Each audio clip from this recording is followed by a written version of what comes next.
안녕하세요. 배워야 산다의 권미란입니다. 여러분은 살면서 즐거운 일, 슬픈 일, 힘든 일 많이 겪으시잖아요. 그 가운데서 어떤 걸 좀 기억에 남기려고 하는 편이신가요? 마음속에 즐거운 추억을 남기려고 하시나요? 아니면은 아픔과 슬픔을 새기시나요? 이런 말이 있습니다. 인간은 망각이 있기 때문에 살아간다. 만일 인간이 어떠한 사실을 잊어버리지 못하고 모든 일을 기억하면서 살아가게 된다면 자신의 잘못이나 치욕스러운 일 때문에 단 하루도 행복하게 살 수 없을 것이다. 즐거웠던 일도 힘들었던 일도 기억 속에서 조금씩 빛이 바래게 되면서 아픔과 슬픔은 잊어버리고 좋은 추억은 조금 더 아련해지는데요. 우리가 매일 접하는 뉴스도 우리 종목의 호재가 되기도 하고 악재가 되기도 합니다. 악재는 스쳐 지나가서 잊혀지고 호재가 오래도록 남아서 아주 강력한 추세를 형성할 수 있을 만한 산업과 테마는 어디 있을까요? 오늘 배워야 산다에서 유진투자증권 양승윤 연구원과 함께 로봇 산업 알아보도록 하겠습니다. 어서 오세요. 안녕하세요. 안녕하세요. 네, 로봇주 요즘 정말 화제죠. 네, 맞습니다. 네, 방송 때문에 요즘 많이 바쁘지 않으세요? 요즘 뭐 방송도 많이 불러주시고 예. 뭐 기관분들도 많이 찾아주시고 많이 네. 여쭤봐주셔가지고 바쁘게 잘 지내고 있습니다. 양승윤 연구원님께서 정말 부지런하게 로봇 위클리도 내고 계시거든요. 네, 맞습니다. 많은 네. 분들 아실까요?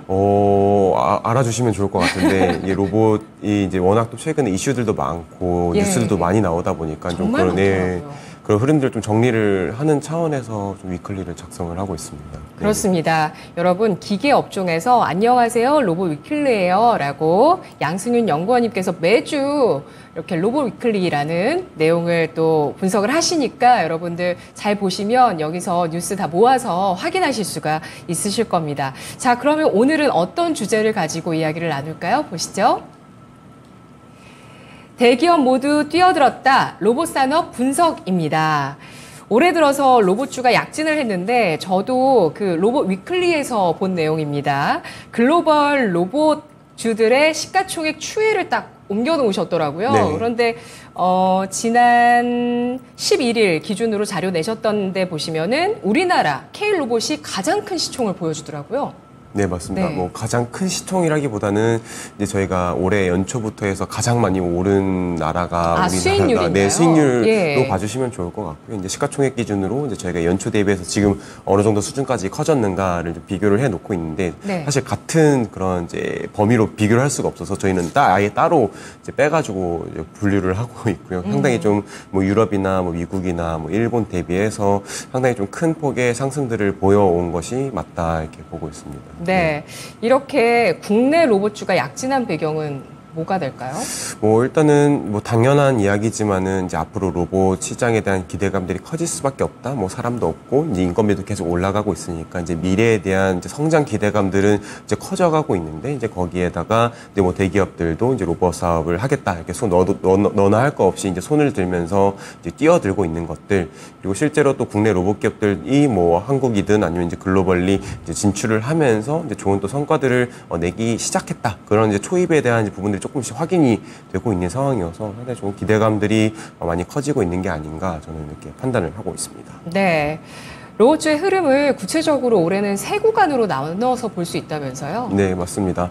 일단 올해는 뭐 크게 이제 세 구간으로 좀 나누어서 보실 수가 있을 것 같고요. 뭐 네. 1월부터 4월까지 그리고 이제 4월부터 이제 5월까지 그리고 그리고 4월에서 5월부터 또 이제 8월까지 근데 8월부터 뭐 현재까지 이렇게 해서 크게 이제 세 구간으로 좀 나누어서 이제 보실 수가 있을 것 같은데 뭐 1월에서 4월 같은 경우는 이제 삼성전자의 이제 로봇 투자 이런 것들이 좀 상당히 좀 큰 관심들을 이제 불러일으켰다고 보고 있습니다. 뭐 대표적으로는 이제 삼성전자가 1월달 그리고 이제 3월달에 레인보우 로보틱스에 각각 이제 지분 투자 그리고 이제 추가 투자를 실시를 하면서 이제 삼성전자가 본격적으로 로봇 사업을 하나보다 이런 이제 관심들이 커졌었던 것 같고요.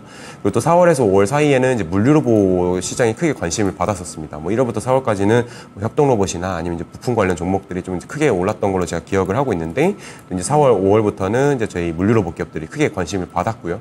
그 배경에는 뭐 T 로보틱스라든지 이런 물류 로봇 종목에서 이제 의미 있는 규모의 이제 수주들이 나오면서 이제 물류 로봇 쪽도 이제 본격적으로 뭔가 이제 실적 성장이 기대가 된다. 이제 이런 기대감들이 좀 커지지 않았나 생각을 하고 있고. 네.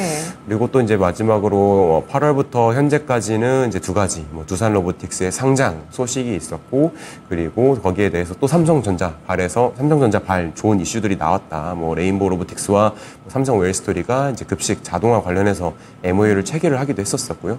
또 삼성전자도 이제 삼성전자 나름대로 앞으로 이제 뭐 휴머노이드를 개발을 해서 이런 것들을 공장에 투입시키겠다. 아니면은 뭐 사족 보행 로봇 이런 이제 다양한 족형 로봇들, 다리형 로봇들을 이제 공장 라인에 투입을 하면서 이런 공장 자동화에 대한 좀 의지들을 내비친 부분들이 있었기 때문에 이 로봇 시장에 대한 기대감들이 이제 크게 그런 세 구간에 걸쳐서 올라왔던 부분이 있었다. 저는 이렇게 생각을 하고 있습니다. 예.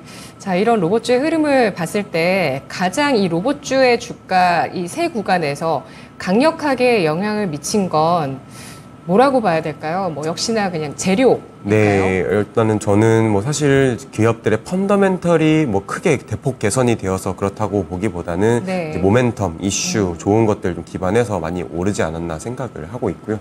그래서 이제 뭐 단기 관점에서는 여전히 모멘텀 그리고 이슈 중심의 좀 이제 장세가 펼쳐지지 않을까 생각을 하고 있고, 사실 저희는 이제 하반기 저희가 이제 7월 달에 로봇 자료를 쓰면서 하반기에도 이제 견조한 흐름이 예상이 된다라고 말씀을 드렸었고요. 그 이유로서 이제 몇 가지 이제 여러 가지 모멘텀들 기대해 볼 것들이 있다라고 설명을 드렸었고, 첫 번째가 두산 로보틱스 상장이었었고요. 그리고 두 번째가 로봇 정책이었습니다. 뭐 이제 제4차 지능형 로봇 기본 계획 또는 뭐 첨단 로봇 산업 전략 1.0 이런 정책들이 이제 하반기에 공개가 될 거고, 그에 앞서서 이제 두산 로보틱스 상장하는 것들 때문에 상당히 또 시장에서 또 한 번 이제 기대감들이 몰릴 것이다라고 생각을 했었었는데, 이제 두산 로보틱스 상장 가시화되면서 좀 크게 올라가고 있고, 또 이제 정책이 나오기 전까지는 또 이제 저희가 계속해서 관심 있게 지켜봐야 되는 이제 분야이지 않나 저는 생각을 하고 있습니다. 네, 뭐 눈을 뗄 수 없을 만큼 정말 많은 뉴스들이 나오고 있고요. 그리고 이런 모멘텀들, 정책까지 뒷받침이 되고 있는 로봇입니다. 무엇보다 뭐 삼성전자가 하겠다고 하니까 이런 부분들도 시장에서 큰 또 영향을 주면서 바로 연초부터 움직이기 시작한 게 로봇주였는데요. 이어서 수주 IPO까지 지금 움직이고 있는 로봇주를 움직이고 있는 재료는 단연 IPO가 되겠습니다. 두산 로보틱스 기관 수요 예측이 내일까지 진행이 됩니다. 15일까지 진행이 되는데, 이렇게 기관의 수요 예측 이후에 공모가가 확정이 되잖아요.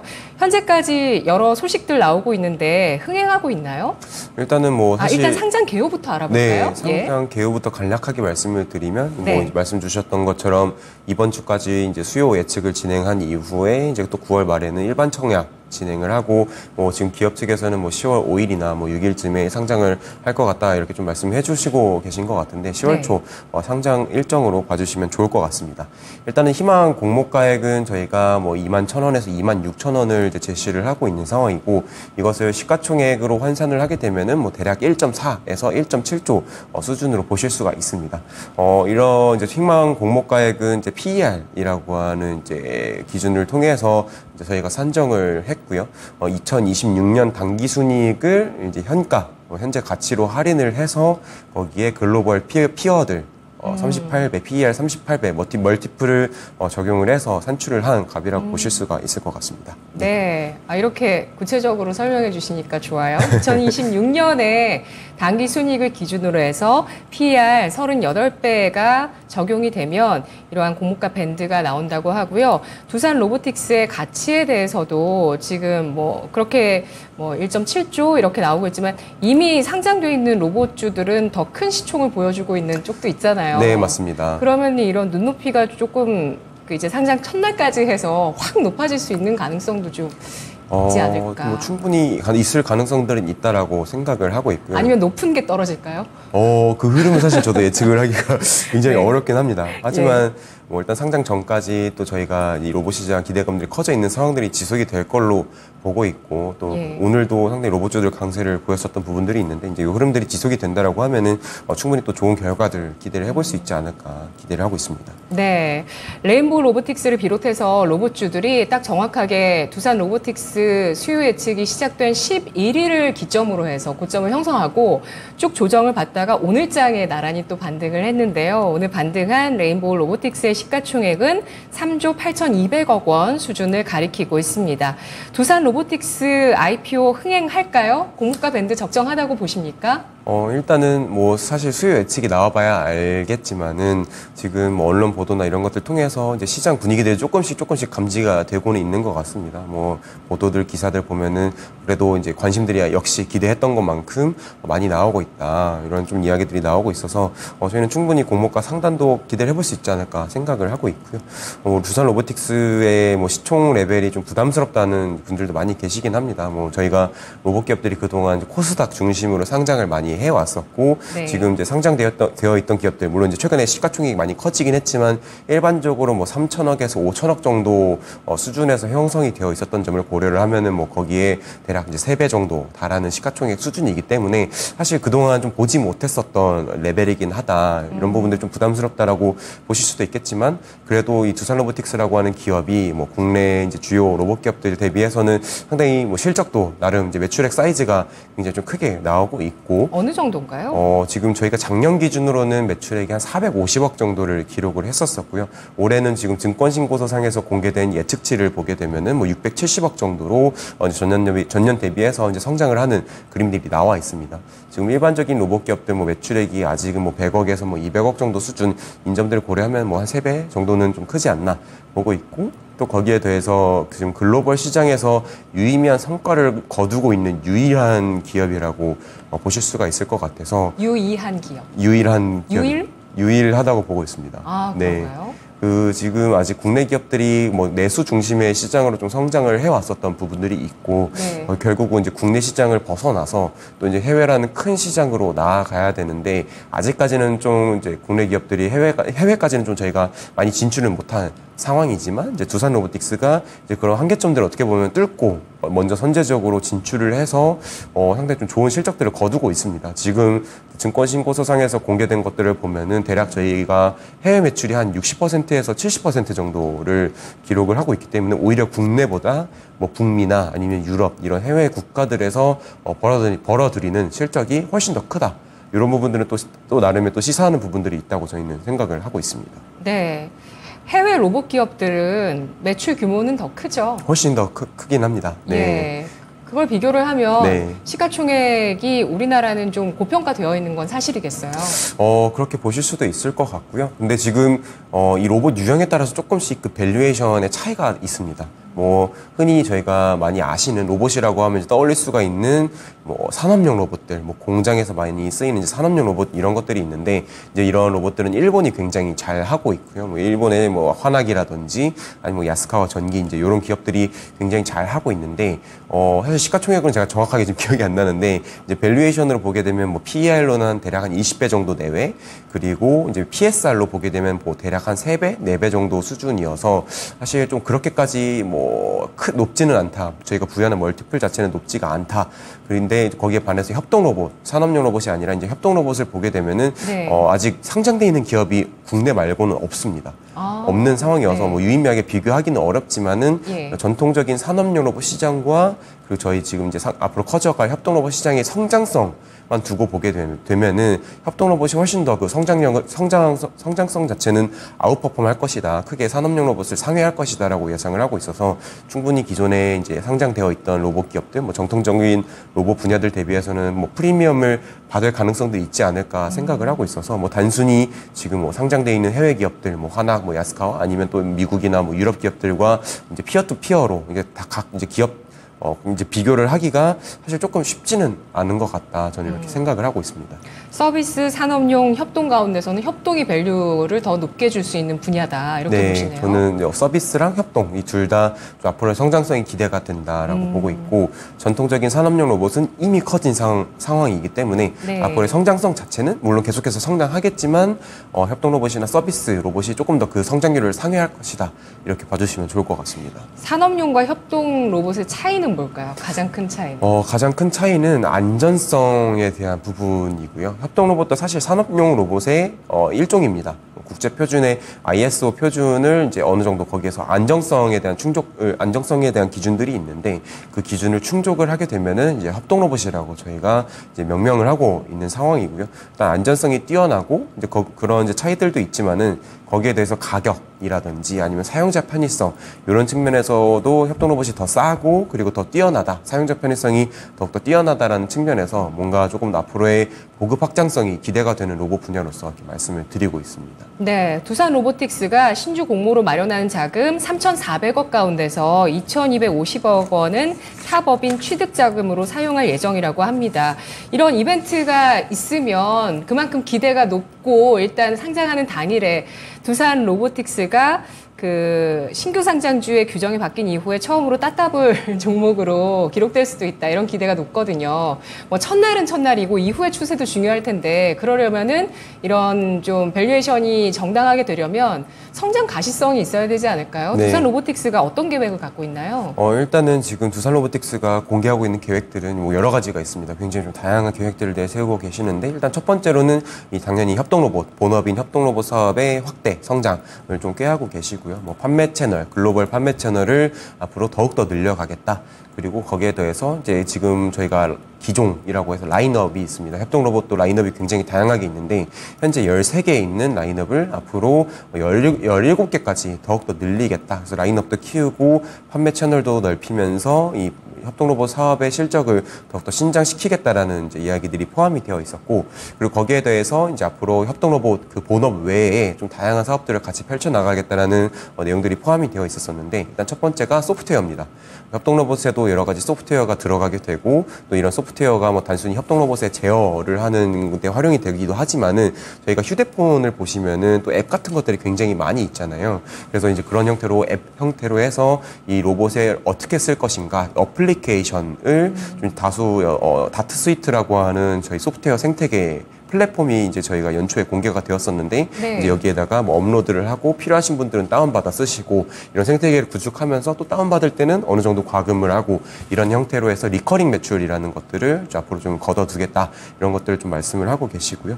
그리고 거기에 대해서 이제 마지막으로는 이제 M&A를 이야기를 하십니다. 지금 3천억 정도 공모 자금에서 한 2천억 정도를 이제 활용을 해서 M&A를 해서 이제 로봇 사업 포트폴리오를 확대를 하겠다고 이야기를 하고 있는데, 아마 이제 가장 대표적인 거는 물류 로봇 쪽일 것으로 보고 있고요. AMR이라고 해서 자율 이동형 로봇 이쪽으로 해서 일부 기업들 이제 지분 50% 이상으로 2천억 정도 투자를 하겠다는 계획들이 나와 있어서 이제 이런 부분들까지 앞으로 협동 로봇도 커지지만 그 이외에 다양한 로봇 분야로 좀 더 확대를 해 나아가겠다. 그리고 소프트웨어까지 진출을 하겠다라는 계획들은 상당히 지금 딱 필요한 부분들이지 않나 저는 이렇게 생각을 하고 있습니다. 네, 소프트웨어 비즈니스 정말 눈에 띄는 것 같아요. 이 분야도 앞으로의 부가가치가 엄청날 것 같은데, 두산 로보틱스 외에도 여타 다른 로봇 기업들도 증시 입성을 대기하고 있다고 합니다. 연구원님께서 아주 친절하게 리포트에 잘 실어주셨더라고요. 네.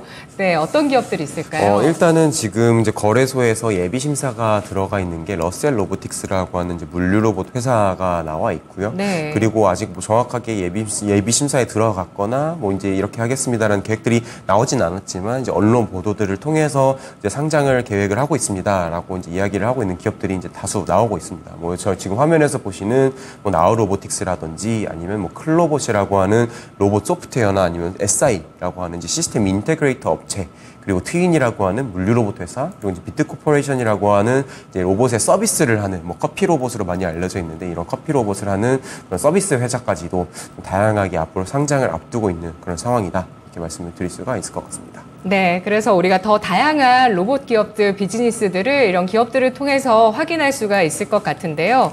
오늘 한 증권사에서는 이렇게 이야기를 하더라고요. 사실 뭐 2020년대 하면 모빌리티 많이들 생각하실 수도 있는데, 일론 머스크도 전기차를 로봇의 한 종류라고 네. 정의를 했잖아요. 네. 그리고 한 증권사에서 오늘 신기술에 대한 기대감이 15년 만에 처음으로 부각이 됐다라고 하면서 AI 얘기를 했거든요. 근데 그 AI에서 이제 로봇 분야도 사실 빼놓을 수가 없습니다. 이 로봇 같은 경우는 생산성의 혁신이잖아요.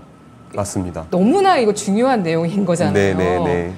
지난 경제 역사를 봐도 그렇죠. 그래서 대기업들이 로봇 산업에 진출 러시를 보여주고 있는데 기업별로 어떻게 진출하고 있나요?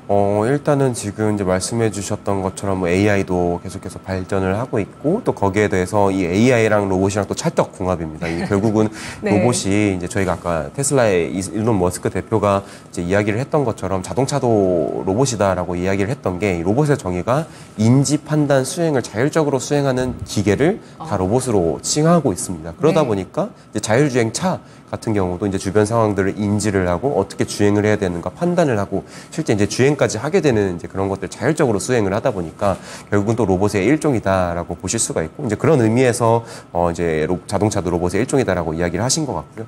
또 이제 그렇게 결국 저희가 이제 인지를 하고 판단을 하기 위해서는 AI 기술이 덧붙여져야 되는데 최근에 뭐 구글이나 이런 빅테크들 중심으로 로봇을 위한 AI 모델들이 다수 공개가 되고 있기 때문에 그동안 이제 로봇들이 뭐 산업용 로봇이나 아니면 청소기 로봇처럼 단순 반복 작업을 하는데 좀 특화가 되어 있었다라고 하면은 이제 로봇이 조금 더 범용성 있는 작업에 투입이 될 수가 있다. 그럼으로써 지금 뭐 저희가 로봇이 산업용 로봇이 뭐 자동차 공장이나 뭐 전기전자 공장에서 많이 쓰이고 있지만은 그 외에 뭐 제약이나 의료, 바이오, 식품 그리고 서비스 분야까지 더욱더 폭넓게 진출을 하면서 더 다양한 분야의 생산성들을 올려줄 수 있다는 점들에 상당히 좀 기대감들이 커지고 있다라고 보고 있고요. 이제 막 그런 시장 성장 초입에 진입을 하고 있는 만큼 이제 국내 기업들도 이제 로봇 사업을 안 하고 있는 기업을 찾아보기가 쉽지 않을 정도로 이제 많은 기업들이 시장에 이제 진입을 하기 시작을 했습니다. 그래서 이제 대표적으로는 뭐 이제 저희가 여러 번 말씀드렸던 뭐 삼성전자 가 있고 그 이외에 뭐 LG전자라든지 뭐 현대자동차 그리고 두산, 뭐 네이버, SKT, 뭐 KT 뭐 다양한 이제 기업들이 로봇 시장에 뛰어들고 있는데 뭐 대표적으로 삼성전자 같은 경우는 이제 웨어러블 로봇이라든지 그리고 또 이제 최첨단 로봇이 휴머노이드에 대한 계획들이 계속해서 나오고 있어서 이미 이제 형성이 된 뭐 산업용 로봇이나 아니면 물류 로봇이나 이런 부분들보다는 이제 앞으로 커져갈 그리고 지금까지는 이제 크게 뭔가 성장하지 못했었던 새로운 분야로 좀 이제 진출을 하고자 하는 이제 분위기로 좀 감지가 되고 있고요. 근데 이게 생활에 엄청 가까운 모델로 나올 것 같아요. 그렇죠? 네, 맞습니다. 예. 지금 뭐 삼성전자가 뭐 반도체도 잘 하시지만 또 가전도 굉장히 잘 하시는데 또 B2C, 그것은 그런 일반적인 소비자들과 또 맞닿아 있었던 기업이다 보니까 그런 B2C 목적으로 로봇을 아마 공개를 할 것으로 예상을 하고 있고요. 사실 웨어러블 로봇이 이제 최근에 뭐 휴머노이드 이야기들 때문에 좀 많이 이제 잊혀져 가고 있기는 한데 웨어러블 로봇도 계속해서 이제 준비를 하고 계신 상황이고 사실 저희가 웨어러블 로봇 하면은 사실 쉽게 상상이 안 됩니다. 어떤 로봇일까? 이제 웨어러블이니까 뭐 입는 형태의 로봇일 다음에 거고. 끼고 나오시는 거 아니에요? 살 수만 있으면 사고 싶은데 이제 사실 저희가 상상하기도 좀 어려운 분야긴 하지만 나오면은 큰 혁신일 것이다라고 저는 생각을 하고 있는 게 이게 뭐 고령자분들의 보행 보조로도 활용이 될 수가 있고 뭐 아니면은 이제 젊은 저희와 같은 이제 세대들의 운동 피트니스 용도로도 활용이 될 수가 있고 좀 다양하게 활용이 될 수가 있을 것 같고요. 저희가 흔히 저는 이제 웨어러블 로봇을 전기 자전거에 좀 많이 비유를 하고 있는데 혹시 이제 전기 자전거를 타보신 분들은 아시겠지만은 일반 자전거 대비해서 한 번 밟으면 속도가 굉장히 빠르게 나갑니다. 그래서 넘어지시는 분들도 물론 있기는 하지만 저희 신체에 대한 부담들이 굉장히 좀 경감이 되고 굉장히 편하다더라고요. 네, 굉장히 편해지는 그런 이제 효과들을 좀 저희가 느껴보실 수가 있을 것 같은데 아마 웨어러블 로봇도 뭐 지금이야 이 웨어러블 로봇이 나오면은 어디에 쓰일까 좀 의문들이 많으시겠지만 한번 나오게 되면은 좀 큰 혁신을 또 보여줄 수 있지 않겠는가 이렇게 생각을 하고 있습니다. 네. 네. 경쟁자 LG전자 얘기를 LG전자, 해야죠. 네, LG전자는 이미 오래전부터 로봇 시장에 침투를 해서 들어와 있었습니다. 뭐 서빙 로봇이라든지 아니면 최근에는 이 서빙 로봇을 또 물류 로봇으로도 활용을 하면서 이미 커져가고 있는 시장에 좀 빠르게 침투를 해서 이제 의미 있는 플레이어로서 이제 계속해서 성장을 하는 모습들을 보여주고 있고요. 앞으로는 이제 뭐 협동 로봇도 과거에 공개를 한 바가 있었고 그리고 또 이제 실외 배달 로봇들 이런 것들도 공개를 했었기 때문에 계속 내부적으로 이런 서빙 로봇이나 물류 로봇 외에 좀 다양한 로봇 유형들로 좀 계속 개발을 하고 있는 걸로 판단을 하고 있고요. 아마 이미 좀 시장이 먼저 들어와서 굉장히 좀 어려움도 많이 겪으시고 여러 가지 느끼시는 부분도 되게 많았을 걸로 보고 있고 사실 그 경험들 굉장히 전 소중하다고 보고 있습니다. 이 로봇 시장에서 이 기술만 좋다고 좋은 게 아니라 결국 또 쓰여야 되고 또 소비자들이 어떤 것들을 필요로 하는가를 제일 많이 알고 있을 걸로 보고 있어서 이제 그런 이제 노하우들을 바탕으로 좀 이제 다양한 시장대에 좀 침투가 기대가 되지 않을까 생각을 하고 있습니다. 네. 네. 한화, 현대차도 눈에 띄는 행보를 보여준다고요? 네, 한화도 저희가 원래 기계 부문이 있었습니다. 기계 부문에서 따로 협동 로봇 사업을 그동안 이제 펼쳐 왔었었는데 이제 최근에 기사가 나왔던 것들 공시도 나왔었지만은 이제 10월 달에 그 로봇 사업 부문을 따로 떼서 이제 한화 로보틱스라고 하는 신설 법인을 설립을 하겠다라고 이야기를 하고 계시고요. 네. 뭐 협동 로봇이랑 그리고 이제 물류 로봇 사업 중심으로 이제 사업을 펼쳐 나가겠다고 하고 있는 상황입니다. 사실 저희가 그동안 한화의 협동 로봇 하면은 사실 잘 알려져 있지는 않았었지만은 이미 예전부터 그 사업을 하고 계시긴 했었었고요. 그리고 뭐 조선소라든지 이런 쪽으로 일부 또 투입이 되고 있었었고 이미 오래전부터 개발을 해왔기 때문에 제품은 있습니다. 이제 이걸 잘 팔기만 하면 되는 상황이어서 이제 준비가 된 상황에서 시장에 뛰어들게 되면서 좀 빠른 시장 성장 좀 기대를 해볼 수 있지 않을까 저는 예상을 하고 있고, 그리고 또 한화가 제조업 베이스의 회사다 보니까 뭐 방산도 잘 하고 계시고 거기에 또 이제 조선까지 한화오션도 최근에 저희가 인수를 한 상황이어서 조선에서도 협동 로봇의 수요가 굉장히 커지고 있습니다. 뭐 용접을 하는데 이런 용접공 전문가분들이 또 굉장히 부족한 상황이니까 이런 쪽으로 이제 협동 로봇을 활용하는 움직임들이 나오고 있고 해서 일단 내부 캡티브 물량도 어느 정도 확보가 되어 있고 이제 이런 쪽에서 레퍼런스를 쌓고 시장 외부로 좀 저희가 판매를 하게 된다라고 하면은 충분히 또 이제 유의미한 플레이어로서 성장을 할 수 있는 기대감들이 있지 않을까 생각을 하고 있고요. 또 현대차 같은 경우는 뭐 21년도에 저희가 보스턴 다이내믹스라고 하는 미국 최고의 로봇 회사를 인수를 했습니다. 그래서 이제 인수를 하기도 했었고 또 거기에 더해서 자체적으로 여러 가지 로봇 개발들을 하고 있는데, 현대자동차가 모빌리티의 회사다 보니까 일단은 모빌리티 관점에서 로봇 사업에 접근을 하고 있다라고 저희는 보고 있고, 뭐 실내라든지 실외 이송할 수 있는 이동형 로봇들 중심으로 좀 개발이 진행이 되고 있지 않나 이렇게 생각을 하고 있습니다. 네. 그러면 이렇게 로봇 사업에 진출하고 있는 대기업들, 뭐 따로 이 로봇 기업을 상장하지 않는 이상은 그 기업 가치가 이들 대기업들에 반영이 되겠잖아요. 네. 그럼 이렇게 로봇 쪽에 진출하는 것들이 기업 가치에 미치는 영향은 어떤 식일까요? 일단 지금은 사실 이 대기업들이 원래 하고 있던 전체 뭐 사업에서 아직 그 차지하는 비중 자체가 워낙 미미하고 사실 1%도 안 될 겁니다. 거의 1%도 안 될 텐데 아직은 미미하다 보니까 조금 이제 본격적인 그런 리레이팅이라든지 아니면 밸류에이션에 좀 기여하는 부분들은 아직까지는 좀 제한이 될 걸로 생각을 하지만 네. 뭐 저희가 또 5년 뒤, 10년 뒤 로봇 시장이 커지고 또 저희 국내 대기업들의 로봇 사업 부문이 또 계속해서 성장하는 모습들을 보여주고 이제 본업에서 차지하는 비중들 의미 있는 수준까지 올라가게 된다라고 하면, 아니면 또 이제 그런 부분들이 가시화된다라고 하면은 충분히 기업 가치가 재평가 받을 수가 있을 거다라고 보고 있고요.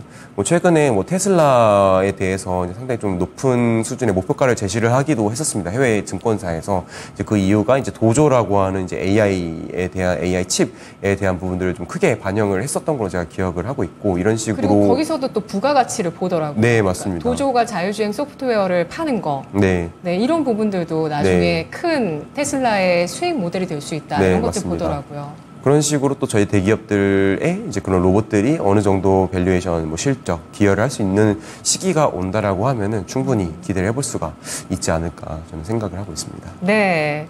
정말 이 대기업들이 지금 머리를 맞대고 정말 어떤 형태로 선점을 할 것인가. 네. 선점해야 되는 거잖아요. 네. 맞습니다. 그걸 정말 많이 고심할 것 같다라는 생각이 듭니다. 네. 네.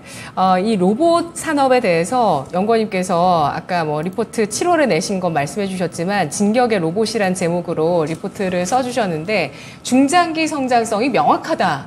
이렇게 내용을 써주셨고요. 네. 그리고 이렇게 쭉 내용 들어보면, 그리고 아까 소개해드린 매주 써주시는 로봇 위클리 내용의 뉴스를 쭉 봐도 호재요, 다. 다 호재입니다. 네, 맞습니다. 그러니까 로봇주 투자하시는 분들은 그게 좀 좋으실 것 같아요. 뭐 물론 조정기도 있었지만 올해 네. 재료들을 보면 다 재료가 호재잖아요. 네, 특별한 네. 악재가 크게 보이지는 않거든요. 네, 맞습니다. 예, 그런 지금 분야고 성장 초입에 있는 분야인데요. 뭐 밸류가 높은 것 빼고는 악재가 없다 이렇게 볼 수 있을 만큼 이런 움직임을 보여주고 있는데요. 전 세계적으로 어쨌든 이렇게 로봇 산업에 대해서 관심을 가지면 경쟁이 심화될 수밖에 없을 거거든요. 현재 상황은 어떨까요? 현재는 좀 경쟁이 심화된 상태인지 궁금하고요. 네. 그리고 글로벌 시장 내에서 우리나라 기업들이 경쟁력이 있을지 판단해 주시죠. 네. 일단은 뭐 기술력으로 보면은 저희가 뭐 통상 2년에서 3년 정도 뒤처져 있다라는 평가들이 많이 나오고 있습니다. 뭐 일본이나 뭐 독일이나 아니면 미국 이런 이제 국가들 그동안 로봇 시장을 먼저 선도해왔던 국가들 대비해서 조금 이제 기술력 측면에서는 뒤처져 있다는 평가들이 많기는 하지만 네. 저는 이제 충분히 한국이 그 격차들을 따라잡을 수 있지 않을까 생각을 하고 있고요. 사실 저희가 과거 역사들을 좀 이제 지켜보면은 이제 뭐 대표적으로 일본이 이제 로봇 시장에서 가장 또 선도하고 있는 이제 국가로 많이 꼽히고 있는데, 일본도 먼저 이 시장에서 이 선도 플레이어가 될 수 있었던 데에는 뭐 저희가 과거 고도 성장기 때 이런 계속해서 이제 성장을 해야 되는데 사람이 없는 문제들이 나왔었고, 이런 문제들을 해결하기 위해서 이제 로봇을 좀 본격적으로 써보자 하면서 로봇 산업을 육성을 했었던 측면들이 있었고요. 이제 그런 것들이 다 좀 이제 이런 지금까지의 이제 이렇게 좀 선도 국가로서 발돋움할 수 있었던 좀 크게 기여를 했었다라고 보고 있습니다. 근데 지금 한국이 딱 그 일본의 고도 성장기에 그런 유사한 상황이 좀 처해 있다라고 보고 있고요. 뭐 저희가 뭐 고도 성장을 하는 것들은 아니고 좀 다른 이야기지만 앞으로 인구가 줄 것이다.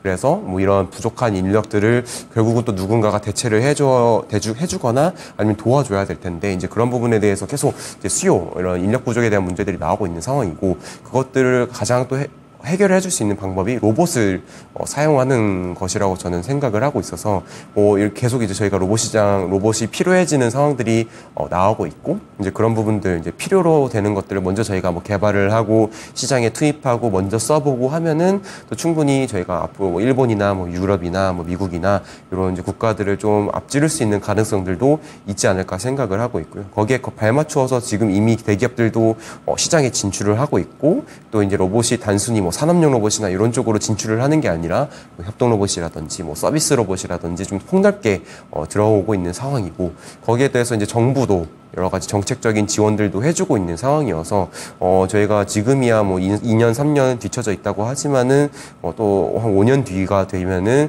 그들과 이제 어깨를 나란히 하는 수준까지는 충분히 발전을 할 수 있지 않을까 이렇게 생각을 하고 있습니다. 네.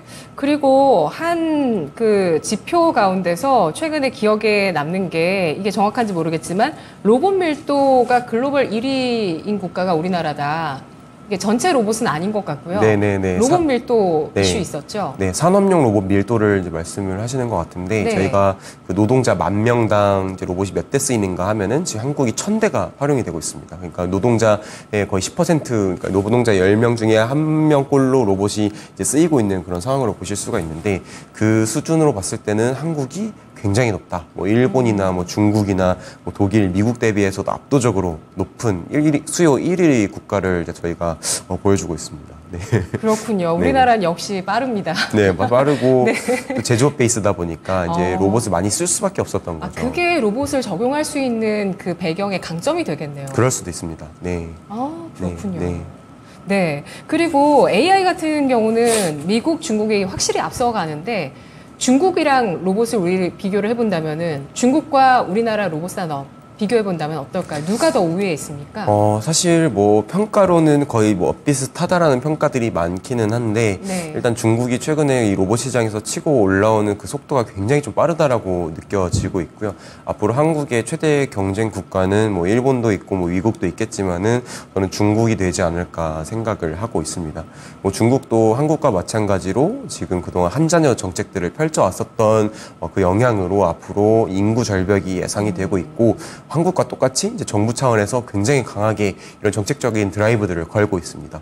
뭐 국산 로봇 부품을 활용을 해라, 아니면 국산의 산업용 로봇을 활용을 해라, 그리고 로봇 기업들 뭐 보조금 지원해주는 것들 상당히 좀 강하게 정책적인 지원들을 해주고 있고, 그 상황 속에서 이 중국 내 로봇 기업들이 빠르게 발전을 하고 있고요. 뭐 기술 수준도 그렇지만은 이 판매량 자체도 빠르게 올라오고 있는 걸로 판단을 하고 있습니다. 그리고 또 워낙 중국이라는 시장이 내수 시장이 크다 보니까 이 양산에 대한 효과들도 기대를 해볼 수가 있을 것 같고, 많이 쓰여보면서 이런 기술적인 보완들, 그리고 레퍼런스, 납품 사례들이 쌓여가면서 앞으로 좀 상당히 좀 위협적인 존재로서 부상을 하지 않을까 생각을 하고 있고요. 한국도 이제 그 흐름에 뒤처지지 않게 좀 빠르게 치고 들어가야 되는 부분들이 있을 것이다. 저는 이렇게 판단을 하고 있습니다. 네, 로봇 산업의 판도 과거 역사적인 사례를 봤을 때 일본에서 급격한 인구 감소를 겪으면서 산업용 로봇 시장에서 크게 또 이렇게 성과를 거두었던 만큼 우리도 이제 그런 상황에 처해 있기 때문에 충분히 우리나라도 좋은 성과를 거둘 수 있을 거라는 전망을 해주셨습니다. 로봇 산업의 판도가 어느 정도 결정되는 시기는 언제쯤 올까요? 사실 뭐 그 부분을 예측하기는 굉장히 어렵기는 하지만은 네. 저는 아마 5년 내로 한 번쯤은 이제 그런 변화의 시기들이 도래하지 않을까 생각을 하고 있고요. 현재 협동은 글로벌 1위라고 하신 거잖아요. 저희가요? 예. 아니요, 그건 아니고요. 그건 아닌가요? 협동 로봇 시장에서는 지금 예. 오히려 유럽 기업들, 대표적으로는 뭐 덴마크라든지 네. 이제 이런 국가들이 굉장히 좀 강세를 보이고 있는 상황이고요. 한국은 뭐 두산 로보틱스가 이제 중국을 제외하고는 뭐 대략 글로벌 4위에서 5위권 정도 위치해 있는 걸로 제가 기억을 하고 있고, 아직까지는 저희가 크지는 않지만은 이제 어느 정도 계속 침투는 하고 있는 상황이다라고 보시는 게 정확할 것 같고요. 아마 이제 5년 내로 좀 기술적인 변화들이 많이 나올 걸로 생각하고 있습니다. 뭐 휴머노이드라든지 이런 첨단 로봇들도 지금 이제 여러 휴머노이드를 개발을 하고 있는 기업들 이야기들을 들어보면은 뭐 빠르면은 뭐 올해, 늦어도 뭐 내년 뭐 이런 식으로 해서 그 공개 타임라인들이 굉장히 좀 빨라지고 있는 상황이고, 또 AI 기술도 굉장히 빠른 속도로 발전을 하고 있어서 AI랑 또 휴머노이드 이런 다양한 로봇 기술들이 발전하면서 충분히 그 판도가 바뀔 가능성들은 5년 내로 한 번쯤은 찾아오지 않을까 저는 생각을 하고 있습니다. 네, 휴머노이드 로봇 하면 테슬라의 옵티머스 생각나거든요. 최근에 공개했던 그 사진이 생각이 나고, 네. 그런데 보니까 그 보스턴 다이내믹스도 있네요. 네, 맞습니다. 네. 그 보스턴 다이내믹스 그리고 뭐 테슬라의 옵티머스, 사실 그 이외에도 굉장히 많습니다. 뭐 중국의 샤오미도 있고요. 그리고 최근에 유니트리 로보틱스라고 하는 로봇 회사도 휴머노이드를 공개를 했었고, 뭐 미국의 어질리티 로보틱스 아니면 앱트로닉 뭐 이런 다양한 회사들이 휴머노이드를 개발을 하고 있고, 각각 지금 공개 타임라인을 뭐 테슬라는 뭐 25년도 이후, 그리고 뭐 앱트로닉이나 어질리티 로보틱스는 뭐 24년도 정도, 그리고 중국 기업들도 뭐 3년에서 뭐 5년 내에 상용화하겠다 이렇게. 상용화 시기 말씀하시는 네, 거죠? 맞습니다. 예. 그렇게 좀 타임라인으로 제시를 하고 있어서 네. 상당히 좀 빠르게 다가오고 있는 것 같다라고 느끼고 있습니다. 알겠습니다. 이제 거의 마지막 질문으로 가고 있는데요. 그 전에 그 하반기 발표될 정책을 사실 많이들 얘기하셨거든요. 네. 그러니까 1분기에 로봇주 강세 이후에 조정받을 때 봐야 된다라고 주장하시는 분들이 하반기에 로봇 정책이 나온다라는 거였어요. 연구원님, 하반기 우리나라의 정책에서 관전 포인트는 뭐가 있을까요? 사실 뭐 어떤 내용들이 포함이 될지는 저희도 예측은 하기 어렵지만은 이 정책이 제4차 지능형 로봇 기본 계획입니다. 네. 그래서 이제 4차이니까 그동안 1차가 있었고 2차가 있었고 3차가 있었던 거고, 지금 3차 지능형 로봇 기본 계획이 올해까지 진행이 되게 됩니다. 이제 그 해당 정책의 내용들을 보면은 뭐 기술 지원 아니면 기술 개발하는 데 있어서 지원을 해주거나, 아니면 로봇 보급하는 데 있어서 지원을 해주거나, 아니면 이제 로봇 부품들을 개발하는데 뭐 지원을 해주거나, 좀 다양한 지원책들을 폭넓게 담고 있는 정책이라고 저희가 볼 수가 있고, 결국 1차, 2차, 3차가 있었던 것처럼 4차에서도 아마 크게 앞서서 이제 공개가 되었었던 정책 흐름들을 일부 이제 계승을 하면서, 지금 또 이제 기술적으로 많은 변화들이 나오고 있으니까 뭐 AI에 대한 뭐 기술적인 지원들이라든지, 그리고 또 저희가 뭐 로봇 시장 커져가고 있는데 이제 국내 로봇 기업들이 많이 쓰여야 되잖아요. 이제 그런 부분에 대한 뭐 보급 정책들까지도 이제 포함이 되어서 나올 가능성들이 있지 않겠는가 저는 생각을 하고 있습니다. 아마 상당히 뭐 어느 분야에 특정되어서 뭐 정책적인 지원들이 나오는 것들이 아니라 뭐 산업용 로봇, 서비스 로봇, 로봇 부품, 뭐 소프트웨어 기술 개발, 로봇 보급 등 좀 폭넓은 내용들을 좀 다소 담으면서 좀 전체적인 기업들이 수혜를 볼 수 있는 그런 기회가 되지 않을까 저는 이렇게 예상을 하고 있습니다. 네. 오늘 다뤘던 내용 가운데서 좀 빠진 게 있다면은 의료 로봇 쪽인데, 네. 이쪽도 잘 갔거든요. 네, 큐렉소 맞습니다. 등 네. 종목들이 참 잘 갔잖아요. 네.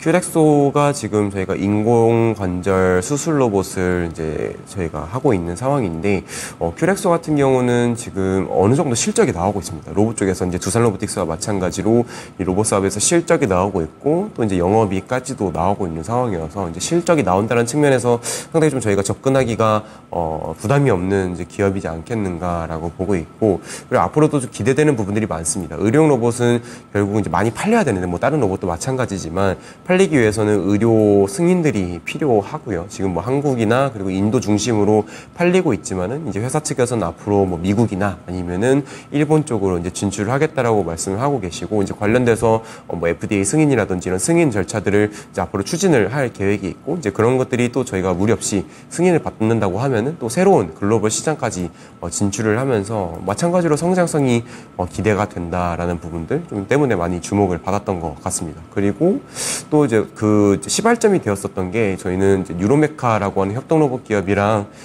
업무 협약을 지난 4월 달에 체결을 했었거든요. 뭐 의료용 로봇을 같이 개발하고 이제 생산을 하겠다라는 이제 MOU가 체결이 되었었는데 이제 그게 아마 이제 7월 정도였던 걸로 제가 기억을 하는데 실제 그 수주 공시까지도 이어졌었습니다. 이제 뉴로메카가 그 큐렉소의 의료용 수술 로봇을 200대 생산을 해주는 이제 공시가 나왔었고 네. 어느 정도 200대라고 하는 게 뭐 작아 보일 수도 있지만은 그동안 지금 저희가 뭐 연간 뭐 60대 뭐 90대 이렇게 팔고 있는 것들 고려하면은 상당히 좀 큰 규모의 수주가 나왔다라는 그런 이제 부분들도 크게 좀 부각이 되지 않았는가 이렇게 생각을 그렇군요. 하고 있습니다. 네. 네. 네이버 같은 경우는 로봇에 어느 정도 관심을 갖고 있을까요? 사실 네이버가 저는 굉장히 좀 조용한 강자다, 숨은 강자다라고 저는 생각을 하고 있고요. 네. 그 네이버가 지금 이제 네이버 랩스라고 하는 곳에서 로봇 개발들을 하고 있습니다. 나중에 네이버 랩스의 홈페이지에 들어가서 보시면은 뭐 지금 네. 다양한 로봇들을 개발을 하고 있고요.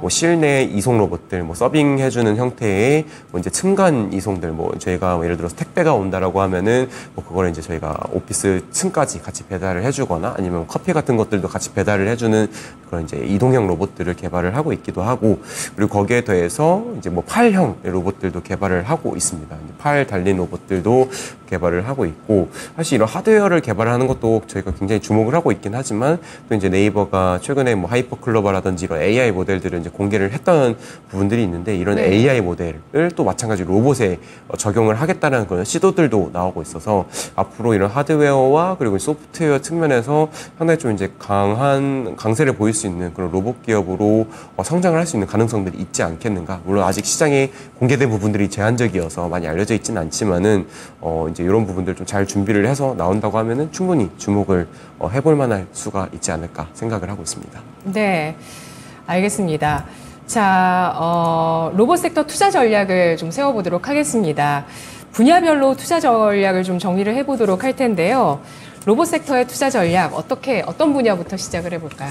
일단은 저는 이제 결국은 로봇 시장은 뭐 5년에서 10년 뒤를 바라봐야 된다라고 생각을 하고 있고 그런 부분에서 이제 앞으로 높은 성장성이 기대가 되는 분야 중심으로 접근을 해보시는 게 좋지 않을까 이렇게 생각을 하고 있습니다. 그래서 이제 관련돼서는 일단은 이제 세 가지 로봇 분야를 좀 말씀을 드리고 있고 첫 번째로는 협동 로봇 분야 지금까지 많이 말씀을 드렸지만 협동 로봇 분야 차세대 산업용 로봇인 협동 로봇 분야 그리고 서비스 로봇 쪽에서는 이제 물류 로봇 분야 그리고 세 번째로 로봇 부품들 이런 이제 다양한 로봇들에 들어가는 로봇 부품을 만드는 로봇 부품 분야 이 세 가지에 주목을 해볼 수가 있을 것 같다라고 생각을 하고 있습니다. 네, 하나하나 살펴볼까요? 네, 일단 협동 로봇 분야는 뭐 당연히 아까도 저희가 계속 말씀을 드렸었지만은 이제 안전성도 뛰어난 로봇이고 가격도 저렴하고 사용자 편의성도 뛰어나고 또 앞으로는 AI 기술이 발전이 되면서 또 협동 로봇이랑 결합이 되는 형태로 활용이 될 걸로 생각을 하고 있습니다. 지금 협동 로봇도 일반적인 산업용 로봇과 똑같이 저희가 사전에 다 프로그래밍도 해줘야 되고 코딩도 해줘야 되지만은 이제 앞으로는 뭐 AI 모델들이 적용이 되면서 저희가 언어적으로 지시를 하면은 이제 로봇이 알아서 뭐 물건을 잡아라라고 하면 스스로 이제 잡고 이런 작업들까지 하면서 상당히 조작 편의성이 더욱더 커질 것으로 생각을 하고 있고요. 그리고 거기에 대해서 이제 저희가 기존에는 뭐 다 프로그래밍 해줬어야 된다라고 하면은 이제는 로봇이 알아서 뭔가 이 작업들을 수행을 하는 그런 범용성까지도 갖출 수 있을 걸로 보고 있어서 뭐 지금이야 뭐 제조 현장이나 아니면은 뭐 물류 창고나 아니면 뭐 커피 만들어주거나 치킨 튀겨주는 제한적인 용도로 활용이 된다라고 하면은 이제는 거의 뭐 1인당 하나의 협동 로봇이 보급될 수 있는 그런 시대까지도 기대를 해볼 수 있지 않을까라고 생각을 하고 있어서 이제 그 협동 로봇 분야 좀 저희가 주목을 해봐야 된다라고 말씀을 드리고 있고요. 네. 근데 또 서비스 쪽에서는 저희가 이제 물류 로봇 분야를 이제 관심 있게 지켜보고 있는데 이미 물류 로봇 시장이 커져가기 시작을 했습니다. 물류 로봇 하면은 뭐 이제 물류 창고에서 쓰이는 로봇들을 생각을 해볼 수가 있고 그리고 거기에 더해서 이제 공장 내 물류에서 활용이 되는 이제 공장 물류 쪽으로도 생각을 해볼 수가 있고요. 이제 그리고 이제 이런 실내 공간 외에 이제 실외로 나가게 되면은 이제 뭐 라스트 마일 딜리버리라든지 아니면 음식 배달 이런 쪽으로도 이제 실외 배송을 해줄 수 있는 로봇 유형까지도 포함이 되어 있어서 상당히 좀 여러 가지 폭넓은 분야들에서 다양한 기술 발전들이 나오고 있다. 그리고 실제로 많이 쓰이기 시작했다는 점에서 좀 주목이 필요한 것 같습니다. 실제로 국내에서도 이제 작년부터 이런 물류 창고에서 이 로봇들이 많이 활용이 되기 시작을 했고요. 뭐 CJ 대한통운이나 아니면 쿠팡 이제 이런 주요 기업들이 실제 물류 로봇들을 다소 도입을 하기 시작을 했었고, 올해 같은 경우는 이제 공장 물류 쪽에서 큰 관심들이 나오고 있습니다. 지금 국내 대기업들 뭐 SK온 아니면 LG 에너지 솔루션, 뭐 현대자동차 등등등 이제 내놓으라고 하는 이제 대기업들이 지금 해외에 새롭게 공장들을 많이 짓고 있습니다. 특히 이제 북미 쪽으로 이제 새로운 공장들, 신규 공장들이 많이 투자가 되고 있고, 뭐 네. 24년에서 26년 정도 26년 사이에 이제 가동이 될 걸로 보고 있는데, 결국 이제 새로운 공장들이 지어지게 되면 또 거기 안에 새로운 설비들이 들어가야 됩니다. 그리고 또 이제 앞으로 이런 인력 부족이나 이런 것들을 고려를 하면은 이런 어느 정도 스마트 팩토리에 대한 개념들을 같이 가져갈 수밖에 없다라고 보고 있어서 그 일환으로서 이제 로봇 도입들, 물류 로봇들 도입이 될 수 있지 않을까. 실제로 이제 그런 부분들이 올해 연초에 있었던 T로보틱스의 SK 온향 이제 물류 로봇 수주라든지 이제 이런 것들이 앞으로도 계속해서 올해 하반기, 뭐 내년 상반기에 좀 추가적으로 기대해 볼 수 있는 부분들이 있지 않을까 생각을 하고 있어서, 뭐 단기 관점에서도 이런 수주 기대를 해봐야 되고, 그리고 이제 앞으로 많이 쓰인다라는 관점에서 장기적으로도 관심이 필요하고, 그리고 거기에 대해서 이제 실외 배송 로봇도 올해 좀 큰 변화를 앞두고 있습니다. 네. 지금 저희가 실외 배송 같은 경우는 그동안 규제로 인해서 밖에 돌아다니지를 못했었는데, 사실 법적 지위가 없었습니다. 그 물류 로봇에 대해서 이 물류 로봇이 무슨 존재인가에 대한 그 정의 자체가 없었기 때문에 네. 밖에 돌아다닐 수가 없었었는데, 이제 그런 부분들을 저희가 이제 연초부터 규제 혁신하겠다라고 하면서 법안들을 다수 개정을 진행을 해 왔었었고요. 이미 법안은 공표가 되었고, 올해 11월부터 이제 시행이 될 예정에 있습니다. 그래서 본격적으로 이제 로봇들이 이제 합법적으로 실외에 나와서 돌아다닐 수가 있게 되는 상황이 오고 있어서, 이제 실외 쪽으로의 이제 로봇 활용들도 좀 충분히 기대를 해볼 수 있지 않을까, 이렇게 저희는 판단을 하고 있습니다. 네. 그리고 이제 마지막으로는 이제 로봇 부품 분야를 이제 말씀을 드리고 있는데, 로봇 부품 분야 굉장히 다양합니다. 뭐 모터도 있고요, 그리고 감속기라고 하는 부품도 있고, 뭐 배터리도 있고, 반도체도 있고, 뭐 센서도 있고, 다양한 부품들이 있지만은 일단 저희가 가장 이제 로봇 성장의 수혜를 볼 것이다라고 보고 있는 거는 감속기 부품이라고 말씀을 드리고 있고요. 워낙 또 로봇에서 차지하는 원가 비중도 큰 만큼 이제 중요도도 굉장히 높고, 그리고 또 로봇 용도로 물론 이제 감속기가 자동차에도 활용이 되지만 로봇 용도로 쓰이는 감속기가 또 따로 있습니다. 하모닉 드라이브라든지 이런 감속기들이 있는데, 이런 감속기들은 또 로봇 용도로 많이 활용이 되니까 로봇 시장이 커지게 되면은 같이 커져가는 그런 동반 성장이 기대가 된다. 그리고 또 기술적으로 진입 장벽도 매우 높기 때문에 높은 수익성들을 좀 기대를 해볼 수 있다는 점들, 이 세 가지 포인트에서 감속기를 저희가 이제 작년부터 주목을 해야 된다라고 말씀을 드렸었고요. 그래서 이제 지금 뭐 감속기 시장이 뭐 일본이나 아니면 뭐 독일이라든지 이런 선도 국가들이 상당히 좀 잘 하고 있고, 최근에는 이제 중국 기업들이 빠르게 시장에 치고 들어오고 있긴 하지만, 앞으로의 로봇 시장 성장 확대들을 고려를 하면은 충분히 뭐 흘러나오는 수요들도 있을 걸로 보고 있고, 저희가 이제 그런 흘러나오는 수요들을 초반에 잘 잡아가면서 납품 레퍼런스를 잘 쌓고 이후에 이런 것들을 좀 해외까지 수출을 하게 된다라고 하면은 충분히 성장할 수 있는 그런 가능성들은 열려 있다라는 관점에서 저희는 이제 감속기 부품 쪽에서는 감속기를 가장 선호를 해서 보고 있다, 이렇게 말씀을 드리고 있습니다. 네, 오늘 연구원님께서 정말 그 시간을 아끼면서까지 얘기를 해주신다는 느낌이 들 정도로 정말 많은 얘기를 오늘 담은 것 같아요. 네. A to G를 다 한 것 같은데 조금만 더 해볼게요. 네, 네. 네. 아까 말씀해주신 그 유망 분야에서 협동 로봇, 1인 1 협동 로봇 시대가 올 것이다. 관련한 기업으로는 어떤 기업을 순차적으로 보면 될까요? 일단은 국내 기업 중에서는 저는 이제 세 가지 기업 정도 기업을 말씀을 드리고 있고요. 뭐 당연히 네. 이제 레인보우 로보틱스, 그리고 이제 앞으로 상장하게 될 두산 로보틱스, 그리고 이제 뉴로메카, 이 세 가지 기업 좀 중심으로 좀 이제 접근이 유효하지 않을까 생각을 하고 있습니다. 지금 뭐 협동 로봇이 제가 이제 뭐 극단적으로 말씀을 드려서 앞으로는 1인당 1 협동 로봇이다라고 말씀을 드렸지만은 네. 아직까지는 이제 그러진 못하고 있고, 이제 기업의 설비로서 많이 활용이 되고 있어서, 이제 뭐 로봇이지만 결국은 아직은 큰 틀에선 설비이니까 이 제품에 대한 신뢰도, 성능이 굉장히 중요합니다. 그리고 또 그 신뢰도나 뭐 성능 이런 부분들은 결국 납품 사례들, 납품 레퍼런스를 통해서 검증이 되기 때문에 이 먼저 시장에 들어와서 여러 가지 이제 판매 실적들을 올려가고 있는 그런 기업들 중심으로 접근이 필요하다고 말씀을 드리고 있고, 이제 그 기업들이 바로 말씀드렸던 레인보우 로보틱스, 두산 로보틱스, 뉴로메카, 이 세 개 기업이다, 이렇게 말씀을 드리고 있습니다. 네. 연구원님, 제가 그 포스코 ICT, 네. 포스코 DX를 네. 진짜 딱 갑자기 관심이 확 갔던 때가 그때 한 7,000원 정도였거든요. 네, 주가가 네. 연초에. 그때 왜 관심이 갔었냐면 유로메카 인수합병 후보군으로 얘기가 나왔었기 때문이었어요. 근데 유로메카 인수전은 진행이 되고 있나요?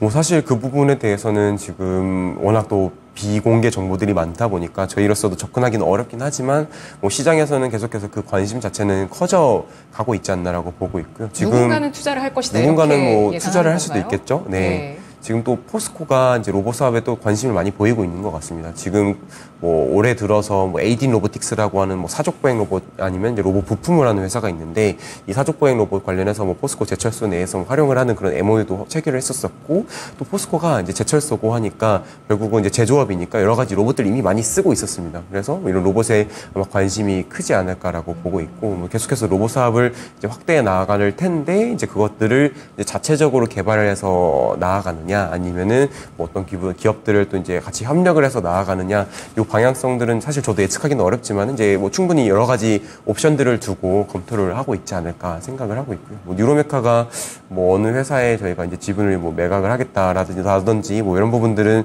알려진 바는 없기는 하지만 지금 뭐 또 삼성전자가 레인보우 로보틱스에 지분을 투자했듯이 그런 사례들이 뭐 뉴로메카 비단 이제 뉴로메카뿐만 아니라 이제 다른 기업들한테도 나올 수 있는 가능성들은 배제할 수가 없을 것 같다라고 저는 생각은 하고 있습니다. 알겠습니다. 인수합병 시장에서 인기가 높을 수밖에 없는 분야는 로봇이다라는 점도 다시 한번 확인을 해봤고요.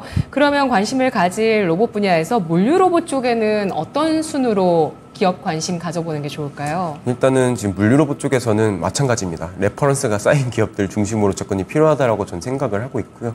뭐 연초에 이제 수주를 했었던 뭐 T-로보틱스가 있고 그리고 또 한 가지 이제 V1텍이라고 하는 종목이 있습니다. 지금 뭐 이 회사는 2차 전지나 뭐 디스플레이 검사 장비 업체이기는 한데 자회사의 시스콘이라고 하는 이제 물류 로봇 회사를 보유를 하고 있고요. 대략 지분율 한 50% 정도 이제 보유를 하고 있는데 그 시스콘이라고 하는 회사가 뭐 올해 여러 가지 이제 수주를 했다고 알려져 있는 부분들도 있고 그리고 과거에도 다양한 뭐 현대 모비스나 기업들 대상으로 해서 레퍼런스를 쌓아온 바가 있기 때문에 일단 국내 기업들 중에서는 이제 의미 있게 레퍼런스가 쌓이고 있는 기업이 요 두 개 정도이지 않나 생각을 해서 이제 T-로보틱스 그리고 이제 V1텍 요 두 개 종목을 좀 말씀을 드리고 있고요.